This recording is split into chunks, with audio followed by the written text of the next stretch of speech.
Hello friends, welcome to our channel Cookie Thamizha. இன்றைக்கி நம்ம சேனலில் பார்க்க போகிற ரெசிபி ரொம்பவுமே சுலபமான அன்னாச்சி பழ அல்வா. எப்படி செய்கிறதுன்னு பார்க்குறதுக்கு வாங்க வீடியோக்குள்ளே போகலாம். அதுக்கு இன்றைக்கி நாங்கள் ஒரு முழு அன்னாச்சி பழம் எடுத்திருக்கோம். இதை ஸ்கின்னெல்லாம் ரிமூவ் பண்ணிவிட்டு நம்ம இதில் பாதி அளவுக்கு அன்னாச்சி பழத்தை குட்டி குட்டி பீசஸாக கட் பண்ணிவிட்டு நம்ம மிக்ஸி ஜாரில் சேர்த்து நல்லா ஃபைனாக அரைச்சி எடுத்துக்கலாம். இதில் பார்த்திங்கன்னா நம்ம கொஞ்சம் தண்ணி சேர்த்து அரைச்சாதான் இதோட ஜூஸ் நம்மளுக்கு ஃபில்டர் பண்ணுறதுக்கு ஈஸியாக இருக்கும். பால் இருந்துச்சுன்னா நீங்கள் பால் கூட சேர்த்துக்கோங்க.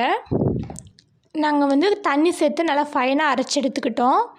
இதை ஒரு பாத்திரத்தில் ஃபில்டர் பண்ணி நம்மளுக்கு தேவையான அன்னாச்சி பழத்தோட ஜூஸ் மட்டும் நம்ம எடுத்துக்கலாம். இந்த மாதிரி ஒரு வடிகட்டி வச்சுட்டு நம்ம ஃபில்டர் பண்ணிக்கலாம். இல்லை காட்டன் டவல் இருந்துச்சுன்னா நம்ம அதில் ஊற்றி கூட ஃபில்டர் பண்ணிக்கலாம். கலரே பார்த்திங்கன்னா ரொம்ப சூப்பராக இருக்கும். நல்லா எல்லோ கலராக இருக்குது. நம்மளுக்கு இந்த அல்வாவுக்கு நம்ம ஃபுட் கலர் எதுவுமே சேர்த்த தேவையில்லை. இந்த அன்னாச்சி பழத்தோட கலரே நம்மளுக்கு நல்லா வரும்.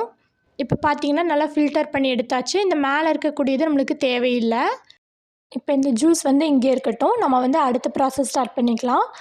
அடுப்பில் ஒரு பாத்திரம் வச்சுக்கலாம். இதில் 1/4 கப் அளவுக்கு நம்ம சுகர் சேர்த்துக்கலாம். இப்போ நம்ம ஃபில்டர் பண்ணி எடுத்து வச்ச ஜூஸில் பாதி ஜூஸ் மட்டும்தான் நம்ம சேர்த்த போகிறோம். பாதி அளவுக்கு மட்டும் நம்ம ஜூஸ் சேர்த்துட்டு பேலன்ஸ் நம்ம வச்சுக்கலாம். ஏன்னா திருப்பியும் நம்ம இதில் கார்ன்ஃப்ளவர் மாவு கரைக்கணும். அதுக்காக நம்மளுக்கு அந்த ஜூஸ் வேணும். இதில் இந்த சர்க்கரை நல்லா கரைஞ்சி வரணும். அந்தளவுக்கு நம்ம நல்லா மிக்ஸ் பண்ணிக்கலாம். அடுத்து நம்ம முதல்ல ரெடி பண்ணி வச்சுருந்த அன்னாச்சி பழ ஜூஸ் பேலன்ஸ் கொஞ்சம் இருந்துச்சு இல்லையா, அதுலேயே நம்ம 1/4 கப் அளவுக்கு கார்ன்ஃப்ளவர் மாவு நம்ம சலிச்சு எடுத்துக்கலாம்.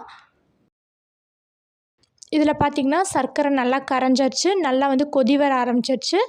இந்த ஸ்டேஜில் நம்ம கரைச்சி வச்சுருக்க கார்ன்ஃப்ளவர் மாவு கரைசலை சேர்த்துக்கலாம். சேர்த்துட்டு நம்ம கைவிடாமல் கலக்கணும். ஏன்னா கார்ன்ஃப்ளவர் மாவு சீக்கிரமாக கெட்டியாயிரும். அதனால் நம்ம கைவிடாமல் நல்லா மிக்ஸ் பண்ணிகிட்டே இருக்கணும். இப்போ நல்லா கெட்டியாகி வர ஆரம்பிச்சிருச்சு. இதே மாதிரி நம்ம கொஞ்சம் நேரம் கைவிடாமல் கலக்கணும். இதில் பார்த்திங்கன்னா அந்த அன்னாச்சி பழத்தோட ஜூஸில் இருக்கக்கூடிய கலர் தான் நம்மளுக்கு இவ்வளோ கலர்ஃபுல்லாக இருக்குது. இப்போது நம்ம 1 டேபிள் ஸ்பூன் போல் நெய் சேர்த்துக்கலாம். இந்த அல்வாவை பொறுத்த வரைக்கும் நம்மளுக்கு நிறையா நெய் சேர்த்தணுன்னு அவசியம் இல்லை. நம்ம 1 இல்லை 2 டேபிள் ஸ்பூன் தேவைப்பட்டுச்சுன்னா சேர்த்துக்கோங்க. இல்லை அப்படின்னா நம்ம ஒமிட் பண்ணிக்கலாம். இப்போ பார்த்திங்கன்னா பாத்திரத்தில் ஒட்டாமல் வந்துருச்சு. இப்போ அடுப்பு ஆஃப் பண்ணிவிட்டு வேறு ஒரு பாத்திரத்துக்கு நம்ம அல்வாவை ட்ரான்ஸ்ஃபர் பண்ணிக்கலாம். இன்றைக்கி நாங்கள் பீஸ் போட போகிறோம். அதனால் நம்ம எடுத்து வச்சு நம்மளுக்கு எந்த ஷேப்புக்கு வேணுமோ அதில் ஆயில் அப்ளை பண்ணி வச்சுக்கோங்க.